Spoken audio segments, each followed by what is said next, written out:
حي على الفلاح.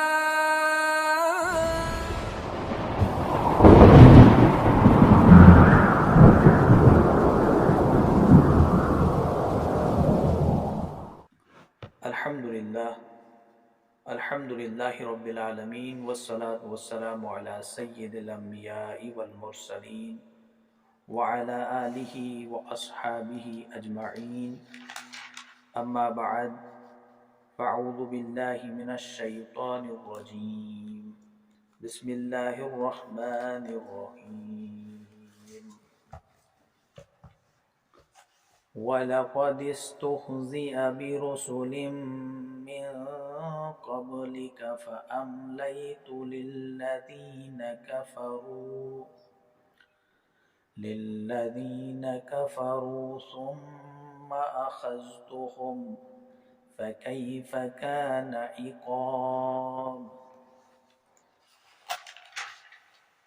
أَفَمَنْ هُوَ قَائِمٌ عَلَى كُلِّ نَفْسٍ بِمَا كَسَبَتْ وَجَعَلُوا لِلَّهِ شُرَكَاءَ قُلْ سَمُّوهُمْ أَمْ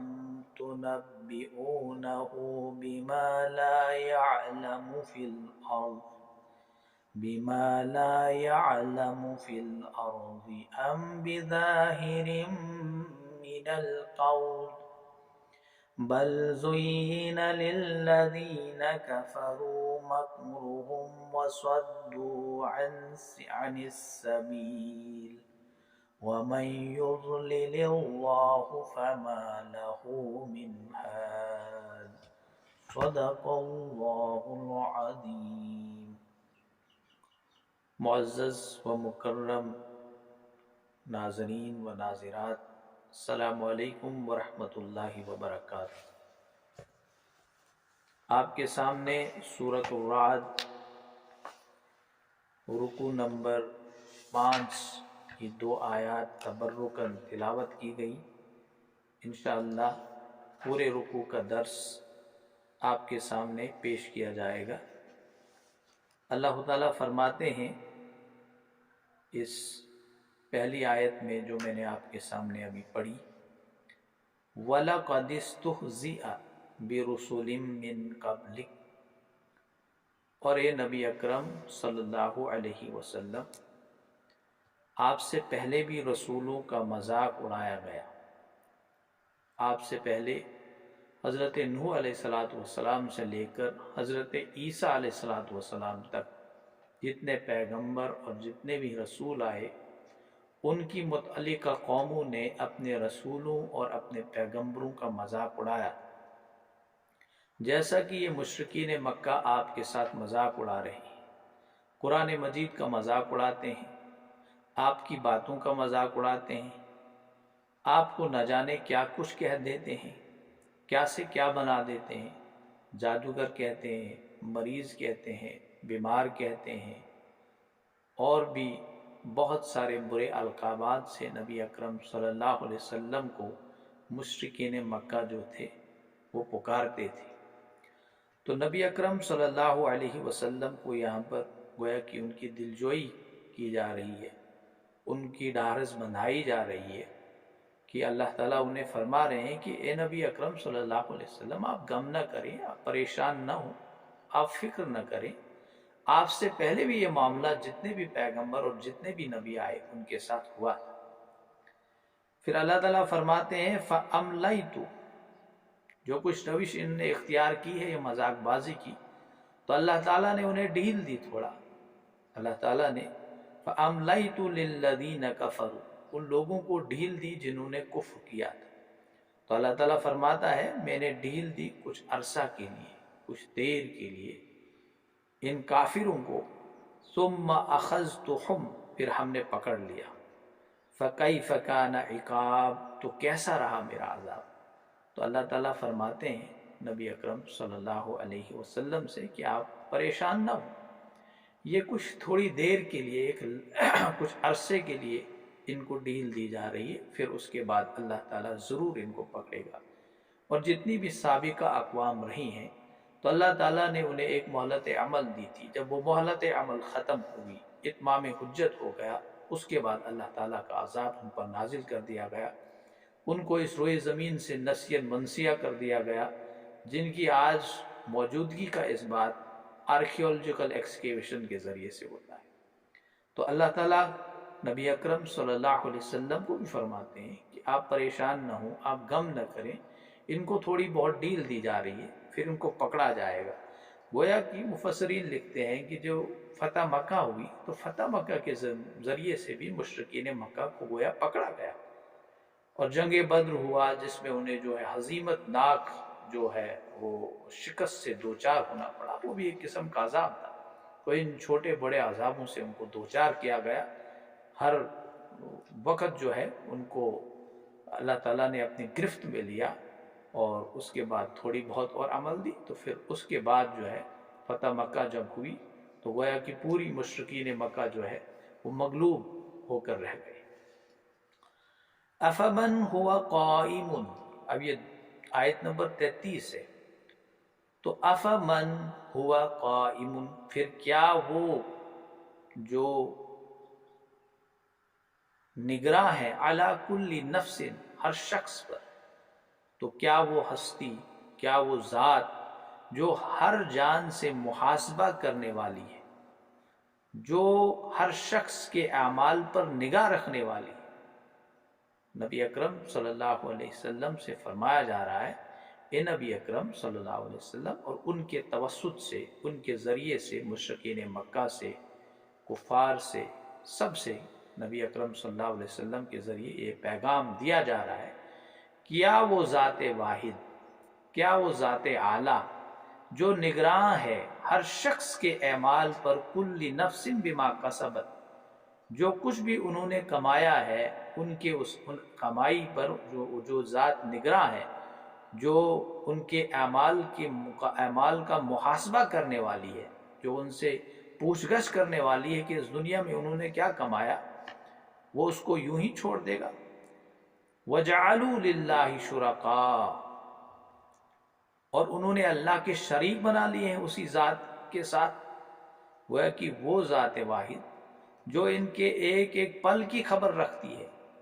جو ان کے ایک ایک لمحے کی نگراں ہے، جو ان کے ایک ایک عمل کی نگراں ہے. اور انہوں نے، مشرکین مکہ نے، یا دنیا میں جب بھی جو بھی مشرک ہوگا، انہوں نے اللہ کے ساتھ بے شمار خداؤں کو چھوڑ کے رکھا ہے، اللہ کی ذات میں شریک کر کے رکھا ہے. انہوں نے ایسی بصیر اور خبیر اور اعلیٰ کل شیء قدیر ہستی جو ہے، اس کے مقابلے میں کچھ جو ہے خود سے جو ہے معبود گھڑ لیے ہیں. تو ان کو کیا لگتا ہے کہ وہ ان سے باز پرس نہیں کرے گا، وہ ان سے نہیں پوچھے گا. انہوں نے یہی اپنے من گڑت خداؤں کے ذریعے سے گویا کہ اپنے نجات کا فلسفہ جو ہے وہ گڑھ لیا ہے.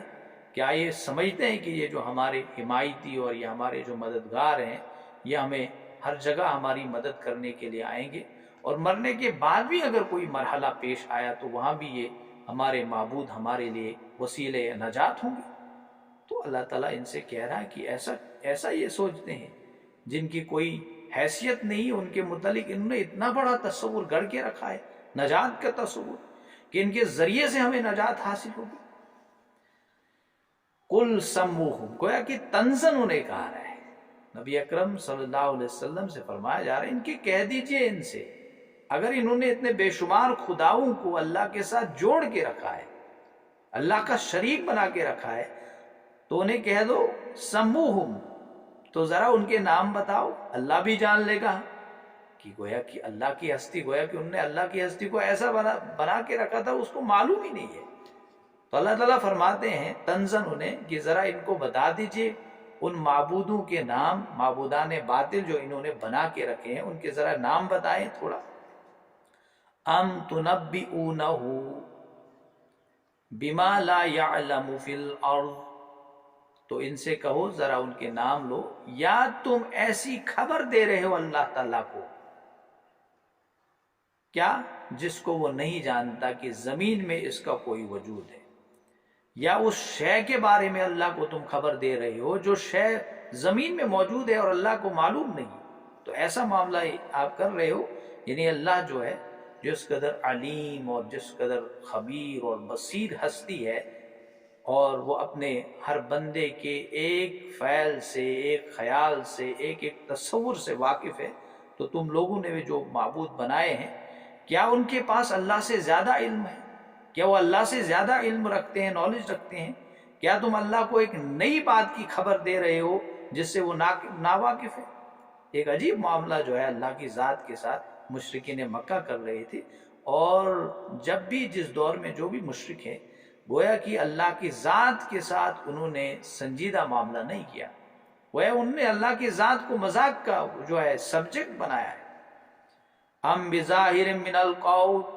یا پھر تم سطحی بات کرتے ہو،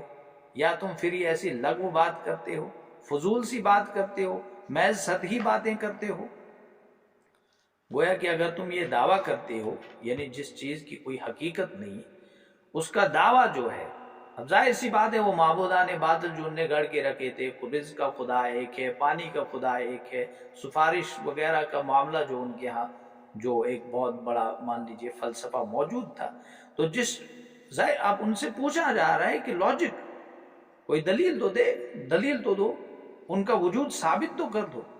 اب ظاہر سی بات ہے وہ وہاں انہوں نے وجود کہاں سے ثابت کرنا تھا؟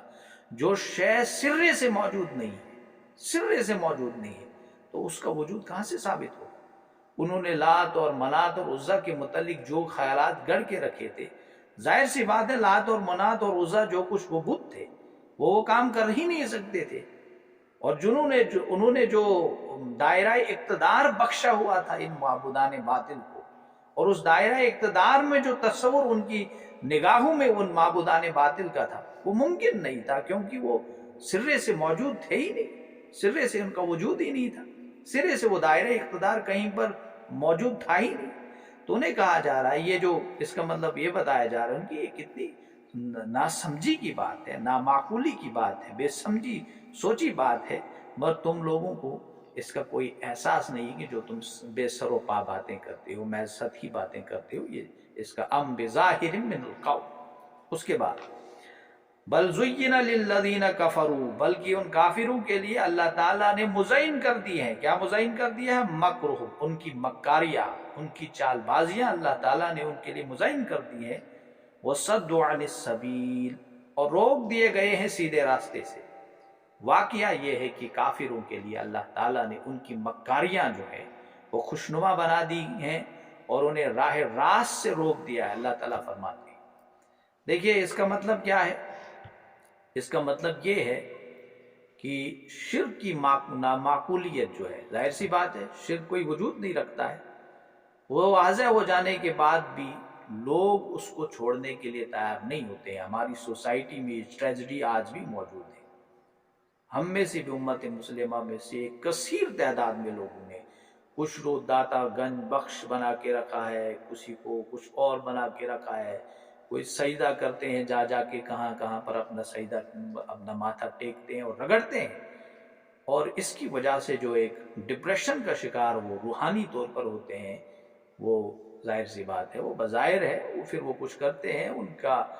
فعل و عمل جو ہے وہ خود بتاتا ہے کہ کتنے گندے قسم کے لوگ ہیں، کیونکہ مشرکین کو نجس کہا گیا ہے، گندا کہا گیا، ان کا کوئی عمل سیدھا نہیں ہوتا ہے، ان کی کوئی بات سیدھی نہیں ہو سکتی ہے۔ ظاہر سی بات ہے کہ انسان کی شخصیت میں سب سے بنیادی حیثیت جو رکھتی ہے جو بات، وہ اللہ کا تصور ہے، خدا کا تصور ہے، کریٹر کا تصور ہے۔ جب اس کریٹر کے تصور میں ہی جو ہے کمزوری پائی جاتی ہے، انہوں نے کریٹر کے تصور کو ہی اس کمزور اعتبار سے گڑھ لیا ہے، ظاہر سی بات ہے ان کی پوری پرسنالٹی جو ہے وہ کمزور نوعیت کی ہوتی ہے۔ تو شرک کی نامعقولیت واضح ہونے کے بعد بھی، لاجک اور دلائل دینے کے بعد بھی، لوگ شرک سے اجتناب نہیں کرتے ہیں، شرک کو چھوڑنے کے لیے آمادہ نہیں ہوتے ہیں۔ اس صورت میں اصل میں ہوتا کیا ہے کہ ان کے مفادات جو ہیں وہ متاثر ہوتے ہیں، یہ قرآن کہتا ہے، اور ان کو سماج میں جو مقام حاصل ہوتا ہے وہ باقی نہیں رہتا ہے، ان کو وہ جو پوزیشن اور اسٹیٹس انہی مشرکانہ ماحول میں اور شرک کے خیالات اور تصورات کی جو وہ دعوت دیتے ہیں اس کے ذریعے سے حاصل ہوتا ہے، ظاہر سی بات ہے ان کو سوسائٹی میں پوزیشن ایک من گڑت بات کے ذریعے سے حاصل ہوتی ہے، ایک من گڑت پوزیشن کے ذریعے سے انہوں نے شرک کا تصور گڑ کے رکھا ہے، اور ایک بہت بڑے ادارے دنیا میں آج بھی چلتے ہیں، مسلم دنیا میں چلتے ہیں، بڑے بڑے ادارے جو ہے شرک کے نام پر چلتے ہیں۔ اللہ کی ذات کے ساتھ ولی اللہ کو، اولیاء کرام کو انہوں نے جو ہے شریک ٹھہرا لیا ہے، اور بڑے بڑے آستانے، بڑی بڑی عمارتیں بنا کے رکھی ہیں، بڑے بڑے لنگر وہاں پر ہوتے ہیں، اور اس پوری صورتحال میں جو ان کی پوزیشن اور ان کا اسٹیٹس ہوتا ہے وہ تو سب کے پاس، وہ سب جانتے ہیں جو جن ان مقامات پہ گیا ہے۔ اور جب یہ شرک سے اجتناب کریں گے، مشرکین مکہ کو بھی کہا جاتا، وہ مجاور بنے ہوئے تھے وہاں پر، اگر وہ شرک سے اجتناب کرتے تو ظاہر سی بات ہے انہیں ہاتھ دھونا پڑتا ان تمام پوزیشنز اور ان تمام مرتبوں سے جو ان کو حاصل تھے شرک کے بدولت۔ تو گویا کہ شرک سے اجتناب کرنے کا مطلب تھا ان کے جو مفادات تھے وہ متاثر ہوتے تھے، ان کو جو سماج میں مقام حاصل تھا، ان کا اقتدار ان کو اقتدار جو سوسائٹی میں حاصل تھا وہ خطرے میں پڑے گا، تو وہ اپنی ناجائز اغراض کے لیے، ناجائز فوائد کے لیے، اور ان پر پردہ ڈالنے کے لیے شرک اور مشرکانہ مذہب کی جو ہے تشریح اور اس کو صحیح ثابت کرنے کی کوشش کرتے ہیں۔ یہ سب ان کی چال بازیاں ہیں، قرآن کہتا ہے یہ سب ان کی چال بازیاں ہیں، اور ان چال بازیوں کو اللہ تعالیٰ نے ان کے لیے مزین کر دیا ہے، ان کو بڑی خوشنما محسوس ہوتی ہے، یہ خوش ہیں، یہ سیٹسفائی ہوتے ہیں، ہم بڑا اچھا کام کر رہے ہیں۔ تو یہ سیٹسفیکشن قرآن کہتا ہے دراصل جو ہے یہ سیٹسفیکشن ہی ان کی بربادی کا سبب بنے گی۔ تو قرآن کہتا ہے بل زین للذین کفروا مکرہم وصدوا عن السبیل، تو بربادی کا پہلا سٹیپ یہ ہے کہ ان کو صحیح سیدھا راستہ نہیں ملے گا، وہ راہ راست پہ کبھی نہیں آئیں گے، وہ سیدھے راستے پر نہیں آئیں گے۔ تو انسان کی سب سے بڑی بربادی، سب سے بڑی تباہی، سب سے بڑی ٹریجڈی یہ ہے کہ اسے ہدایت حاصل نہ ہو، وہ سیدھے راستے پر نہ چلے۔ اللہ سے ہمیں ہر لمحہ یہ دعا کرنی چاہیے۔ ہم اللہ سے دولت مانگتے ہیں، ہم اللہ سے پوزیشن مانگتے ہیں، ہم اللہ سے ملازمت مانگتے ہیں، ہم اللہ سے نہ جانے کچھ کیا کیا چیزیں مانگتے ہیں، لیکن اللہ سے ہدایت مانگنی چاہیے۔ یہ سب چیزیں اللہ دیتا ہے۔ ہدایت مانگو گے، پروردگار کو معلوم ہے اس میرے بندے کی دل کی کیا کیا خواہشات ہیں اور کیا کیا ضرورتیں ہیں، ریزنیبل جو ضرورتیں ہیں اللہ تعالیٰ وہ خود بخود جو ہے اس کو عطا کر دیتا ہے۔ لیکن انسان کی سب سے بڑی ضرورت ہدایت، اور اللہ سے وہ ہدایت نہیں مانگے گا، پروردگار دے گا، وہ غنی ہے، وہ بے نیاز ہے، لیکن اللہ تعالیٰ جو ہے اس ظاہر سی بات ہے کہ اب اللہ تعالیٰ نے اس دنیا میں انسان کو ایک طریقے کے مطابق زندگی گزارنے کے لیے بھیجا ہے جس کے لیے ہدایت شرط اول ہے، اور وہ ہدایت ہی نہ مانگے، ظاہر سی بات ہے کہ اللہ کہاں سے اس بندے سے خوش ہو سکتا ہے؟ اللہ تعالیٰ تو اس کی نفسیات سے بالکل واقف ہوگا، وہ جانتا ہے کہ یہ بندہ جو ہے اس کی اغراض و مقاصد کیا ہے، اس کے دل میں، اس کے قلب میں نیت کیا ہے، وہ سب کچھ جانتا ہے۔ تو پہلی ہی بات جو میں آپ سے عرض کرتا ہوں ابھی وہ یہ ہے کہ ہدایت کی دعا اللہ تعالیٰ سے ہر لمحہ، ہر نماز میں مانگنی چاہیے۔ اللہم اہدنا فیمن ہدیت وعافنا فیمن عافیت۔ دیکھیے آپ کوئی بھی دعا پڑھیں گے اس میں ہدایت کے ساتھ ساتھ باقی ساری چیزیں، لیکن آپ کی ساری پوری نیت کا زور جو ہے نا وہ ہدایت پہ ہونا چاہیے، اور دل سے یہ دعا نکلنی چاہیے۔ دل سے جو بات نکلتی ہے اثر رکھتی ہے، پر نہیں طاقت پرواز رکھتی ہے۔ تو اس کے بعد بل زین للذین کفروا مکرہم وصدوا عن السبیل ومن یضلل اللہ فما لہ من ہاد، اور جسے اللہ گمراہ کر دے اسے کوئی ہدایت دینے والا نہیں۔ اللہ تعالیٰ فرماتے ہیں یہ قانون قدرت ہے۔ اب دیکھیے ایک شخص جو ہے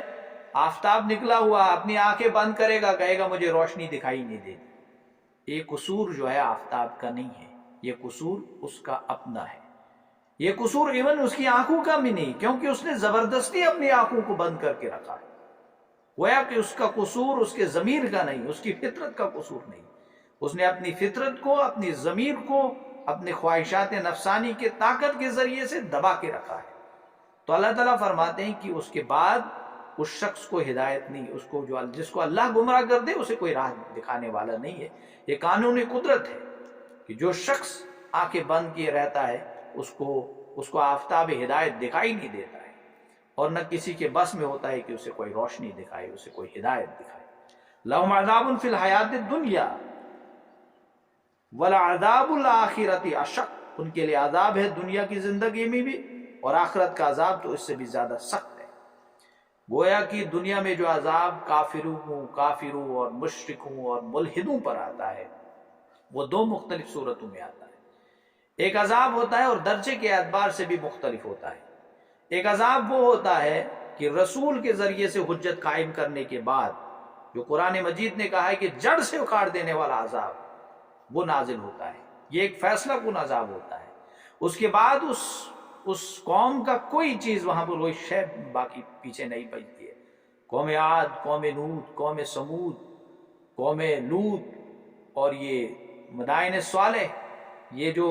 حضرت موسیٰ علیہ السلام کے خلاف جو فرعون کی فوج کا جو حال ہوا، اللہ تعالیٰ نے ان کو نسیاً منسیہ کر دیا۔ لیکن یہ ایک فیصلہ کن عذاب ہوتا ہے۔ اس فیصلہ کن عذاب کے ساتھ ساتھ چھوٹے موٹے عذابوں کا سلسلہ اس دنیا میں جاری رہتا ہے، کہ واقعہ یہ ہے کہ کافر پر خدا کی مار جو ہے ہر لمحہ پڑتی رہتی ہے، ہر لمحہ پڑتی رہتی ہے، اس کو سخت روحانی تکلیف ہوتی ہے۔ لیکن اس تفسیر کے اس آیت کی تفسیر میں لکھا ہے، دعوت القرآن کے مفسر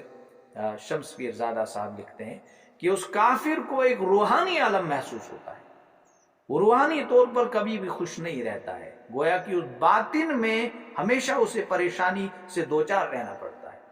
اور اس کا ایکسپیرینس ہر وہ شخص کر سکتا ہے جو نمازوں کا عادی نہیں، جو نماز چھوڑ رہا ہے، قرآن چھوڑ رہا ہے، تلاوت چھوڑ رہا ہے، سچائی کا ساتھ نہیں دیتا، سچ نہیں بولتا ہے، جھوٹ بولتا ہے، سود کھاتا ہے، حرام خوری کرتا ہے، حرام کاری کرتا ہے، چوریاں کرتا ہے، ڈکیتی کرتا ہے، دھوکے بازی کرتا ہے، وعدہ برخلافی کرتا ہے۔ ایک گراں پہنچ انسان کو اپنی شخصیت میں محسوس ہوتا ہے۔ یہ بھی ایک قسم کا عذاب ہے جس سے انسان ہر ہمیشہ جو ہے وہ دوچار رہتا ہے۔ تو اللہ تعالیٰ یہ بھی دنیا کا گویا کہ یہ بھی اس چھوٹے عذاب کی ایک شکل ہے جس سے اب دنیا میں ملینئرز اینڈ ٹریلینئرز بھی اگر ہوں گے، بلینئرز بھی ہوں گے، لیکن وہ روحانی علم جو ہوگا، وہ کیفیت، اس سے وہ دوچار رہیں گے، اس عذاب میں وہ مبتلا رہیں گے، اس سے نجات کا انہیں اور کوئی راستہ نظر نہیں آئے گا سوائے قرآن مجید کے، سوائے آخری ہدایت، صحیفہ ہدایت کے، سوائے اسلام کے۔ پوری دنیا جو ہے آج اسلام کے خلاف اٹھ کھڑی ہوئی ہے، کیونکہ پوری دنیا جو ہے شیطان کے شکنجے میں گرفتار ہے، اور شیطان نے ان کو اپنے شکنجے میں گرفتار کرنے کے بعد جو ہے گویا کہ ایک ایسی روح ان میں پھونک ڈولی ہے، بغاوت کی روح، کہ آپ نے ہر جگہ جس شخص میں بھی خیر کا کوئی جز موجود ہوگا اس کی خلاف ورزی کرنی ہے، اس کی مخالفت کرنی ہے، اس کی بغاوت کرنی ہے، اس کو زد و خوب کرنے کی کوشش کرنی ہے، اس کو گویا کہ مصیبتوں کا شکار کرنے کی کوشش کرنی ہے۔ شیطان اپنے ساتھ یہ پوری دنیا چلا رہا ہے، لیکن ہم جو ہے نابینا بنے ہوئے ہیں، ہمیں یہ نظر نہیں آتا ہے۔ یہ نظر آئے گا جب اس قرآن کی اینک کے ذریعے سے ہم سب چیزوں کو دیکھنا شروع کر دیں گے۔ قرآن کی آیات کو اینک کے طور پر استعمال کیجئے، دوربین کے طور پر استعمال کیجئے، خوردبین کے طور پر استعمال کیجئے، حقیقت سب کچھ واضح ہو جائے گی، کھرا اور کھوٹا سب واضح ہو جائے گا، کالا اور سفید سب کچھ واضح ہو جائے گا، کیونکہ یہ قرآن مجید جو ہے یہ قرآن مبین ہے، یہ قرآن مجید جو ہے الفرقان ہے، یہ واضح کر دینے والا ہے، فرق کر دینے والا ہے۔ تو صرف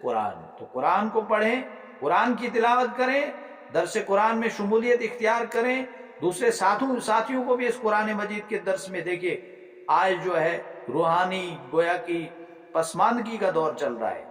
اسپرچول بیکورڈنس جسے میں کہتا ہوں، اس کا دور چل رہا ہے۔ آپ کو روحانیت کی طرف لینے والے بہت کم لوگ ملیں گے، بلکہ نہ کے برابر ملیں گے، چینلز ملیں گے، نہ کے برابر ملیں گے۔ ایک لائیو پروگرام ہمارے اس البیان پہ ہوتا ہے، ہم یہ دعوت آپ کو اپنی طرف نہیں دیتے ہیں، قرآن مجید کی طرف دیتے ہیں۔ ہم کوشش کرتے ہیں اس البیان کے ذریعے سے علماء کرام سے استفادہ لینے کی کوشش کریں گے۔ جید علماء کرام کو ہم اپنے اس پلیٹ فارم پہ بلاتے ہیں، اور بڑی محنت لگتی ہے ان کے ساتھ رابطہ کرنے میں تاکہ وہ ہم کا سامنے آئے۔ اور دیکھیے آج دور ہے، صحیح بات، خیر کی بات کرنے والے لوگوں کی تعداد بہت کم ہو چکی ہے۔ تو اس دور میں اگر آپ اس قرآن مجید کے درس کے ساتھ جڑیں گے، یہ قرآن کل شفاعت بن کے تمہارے حق میں گواہی دے گا۔ کل آخرت میں یہ قرآن تمہاری مدد کو آئے گا، اللہ سے سفارش کرے گا۔ پروردگار وہ دور تھا، ساری لوگ دنیا کے پیچھے بھاگے پڑے جا رہے تھے،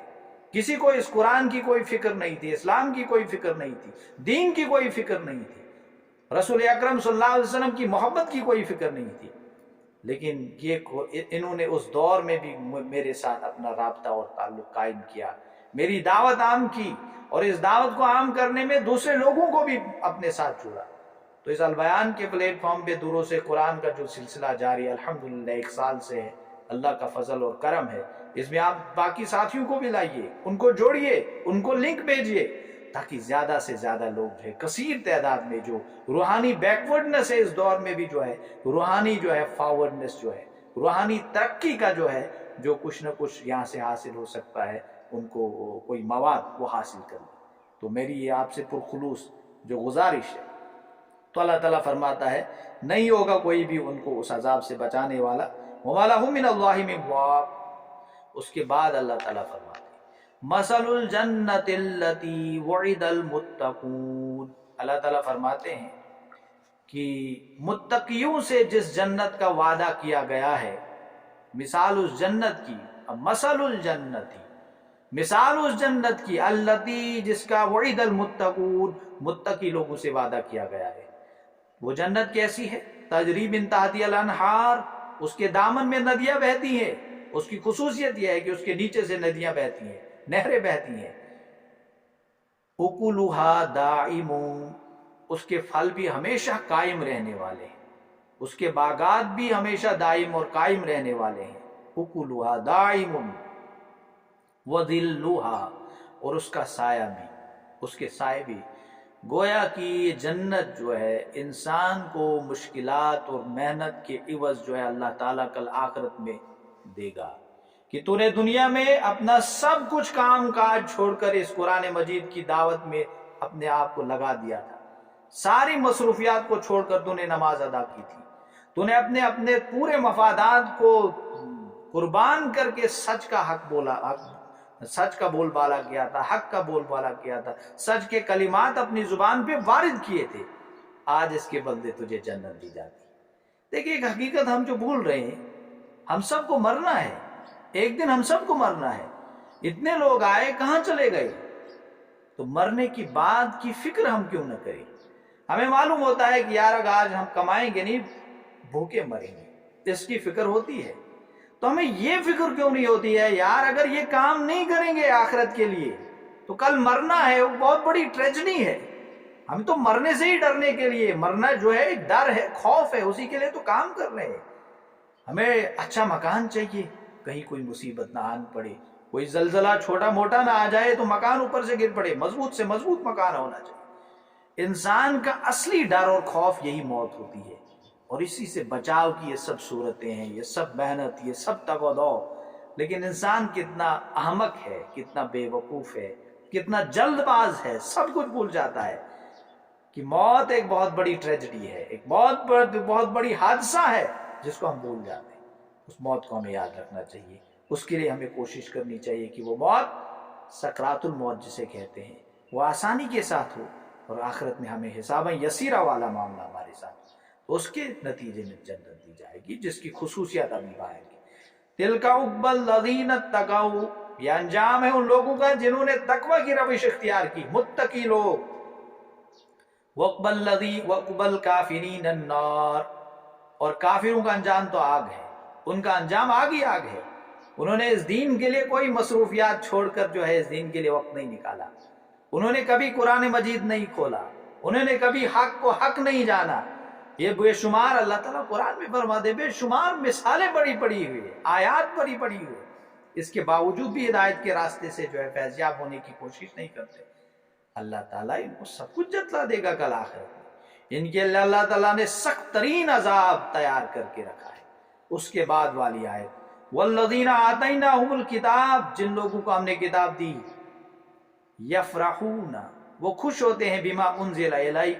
اس قرآن سے جو ہے نبی اکرم صلی اللہ علیہ وسلم آپ کی طرف نازل کیا گیا ہے۔ گویا کہ ان کو فرمایا جا رہا ہے کہ اس سے مراد اہل کتاب ہے، یہ جو والذین آتیناہم الکتاب، وہ لوگ جنہیں کتاب عطا کی کر دی گئی ہے۔ اس سے مراد ہے اہل کتاب وہ لوگ جو اللہ پر مخلصانہ ایمان رکھتے تھے، وہ اہل کتاب، اور کسی گروہ بندی اور مذہبی تعصب کا شکار نہ تھے۔ جب قرآن ان کے سامنے آتا تھا اور قرآن مجید ان کی کتابوں کی تصدیق کرتا ہے، ان کے انبیاء کی تکریم اور تعظیم کرنا سکھاتا ہے۔ اب نصرانیت کو لیجئے، قرآن نے کہا کہ عیسیٰ علیہ السلام پر ایمان لاؤ، وہ مسلمان ہو ہی نہیں سکتا ہے، مومن نہیں ہے وہ تو اسلام سے خارج ہے جو عیسیٰ علیہ السلام کا انکار کرے، موسیٰ علیہ السلام کا انکار کرے۔ اب ان کے پیغمبروں کی، ان کے انبیاء کی تصدیق اس میں ہو رہی، ان کی تکریم کا، ان کی تلقین کی جا رہی، یہ خوش ہیں اس سے۔ تو اللہ تعالیٰ فرماتے ہیں کہ والذین آتیناہم الکتاب یفرحون بما انزل الیک ومن الاحزاب من ینکر بعضہ، بعض گروہوں میں سے ایسے بھی کچھ لوگ ہیں جو اس کے بعد حصوں کا انکار کرتے ہیں۔ اب قرآن کے گویا کہ ان کے ایک طرف سے خوشی ہے کہ یہ جو قرآن نازل ہو رہا ہے یہ ہمارے حق میں ہے، اور اشارہ غالباً یہاں پر جو ہے دیکھیے حبشہ کے نصارہ کی طرف ہے جہاں مسلمان ہجرت، یہ دعوت القرآن کے مفسر لکھتے ہیں، مولانا مودودی یا دیگر بہت سارے مطلب ان لوگ اس میں خاموش ہے، یہ حبشہ کا میں ان نے ان کی اپنی تفسیر میں لکھا ہے کہ یہ ان کی طرف اشارہ ہے جہاں جو مسلمان ہجرت کر کے گئے تھے، جہاں کے بادشاہ نے اسلام قبول کر لیا تھا، نجاسی نے، اور نبی رحمت صلی اللہ علیہ وسلم نے ان کا غائبانہ جنازہ بھی پڑھا۔ گویا کہ ان کو فرمایا جا رہا ہے یہاں پر کہ ان میں سے کچھ بعض گروہ ایسے بھی ہیں جو اس کے بعض حصوں کا انکار کرتے ہیں، قرآن مجید کے بعض حصوں کا انکار کرتے ہیں۔ ظاہر سی بات ہے کہ انہوں نے کیا کیا کہ انہوں نے تحریفات اور جو کچھ بھی انہوں نے معنوی یا لفظی تحریف کی تھی اپنی کتابوں میں، اور وہ سب عیاں ہیں، اور اس کے ذریعے سے ان کو ایسی کچھ باتیں جو قرآن مجید نے جب ان کو گویا کی عدالت کے اس میں کٹہرے میں کھڑا کیا کہ یہ روایات غلط ہیں، قرآن مجید نے ان کی تنقید کی، تو بعض وہ لوگ جو تھے جو اپنے بڑے اسٹانچ فالوور تھے وہ مخالفت کرنے لگے اسلام کی، اور قرآن کی آج بھی یہ دور چلا ہے۔ بائبل جو ہے تاریخی اعتبار سے تعریف شدہ ہے۔ احمد دیداد صاحب نے ایک کتاب لکھی ہے The Bible Word of God، ایک کتاب انہوں نے دوسری لکھی ہے 50,000 Errors in Bible۔ انہوں نے تحقیق سے ثابت کیا ہے کہ 50,000 سے زائد ایررز جو ہیں وہ بائبل میں ہیں، 50,000 سے زائد تحریف یہ جو ہے ایررز ہیں، یہاں تو 100 ایررز گننے بڑے مشکل ہوتے ہیں، 50,000 ایررز جو ہیں وہ بائبل میں ہیں۔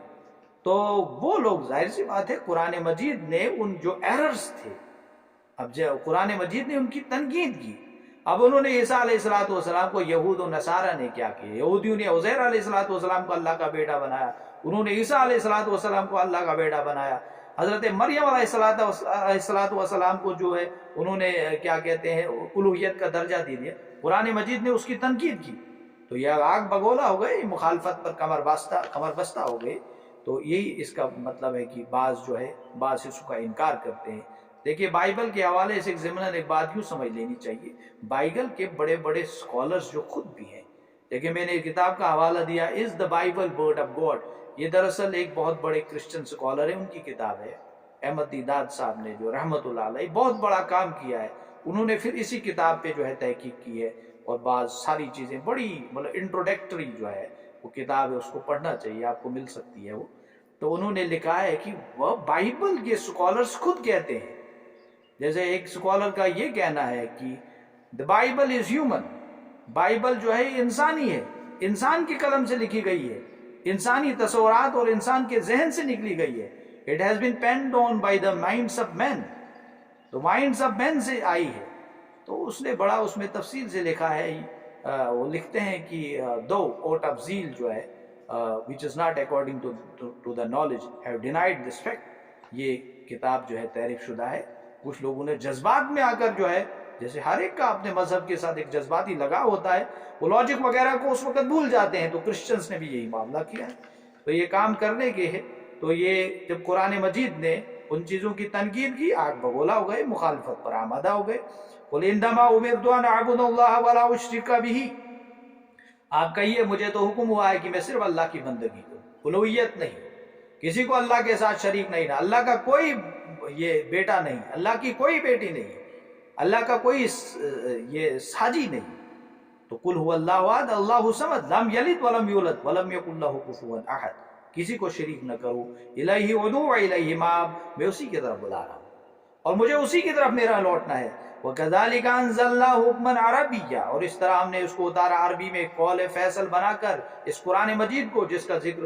جیسے اسی آیت کو آپ دیکھ لیجئے سورۃ اليوسف کی پہلی آئے وہاں پر آیا ہے کہ اِنَّا أَنزَلْنَاهُ قُرْآنًا عَرَبِيًّا لَعَلَّكُمْ تَعْقِلُونَ. یہ جو وہاں پر آیا کہ اس قرآن مجید کو ہم نے عربی زبان میں جو ہے نازل کیا ہے. تو حکم بمانے یہاں پر فیصلہ آیا ہے، حکم کے معنی میں آیا ہے. قرآن عربی میں قول فیصل بن کر آیا ہے. وَلَئِنِ اتَّبَعْتَ أَهْوَاءَهُمْ بَعْدَ مَا جَاءَكَ مِنَ الْعِلْمِ مَا لَكَ مِنَ اللَّهِ مِنْ وَلِيٍّ وَلَا وَاقٍ. اور اے نبی اکرم صلی اللہ علیہ وسلم، اگر آپ ان کی خواہشات کی پیروی کریں گے، رسول اکرم صلی اللہ علیہ وسلم کو فرمایا گیا ہے، اس کے بعد کہ آپ کے پاس صحیح علم آ چکا ہے تو نہیں ہوگا آپ کے لیے بھی اللہ کی طرف سے کوئی حمایتی اور نہ کوئی بچانے والا.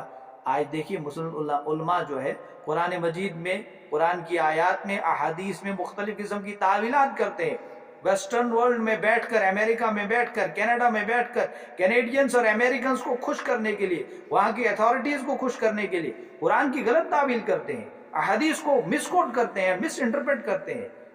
یہ معاملہ ہی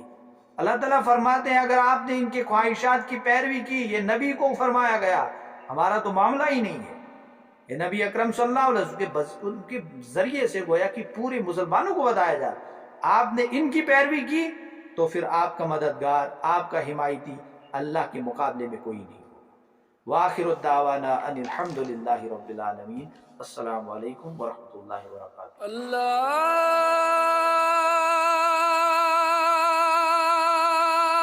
اکبر اللہ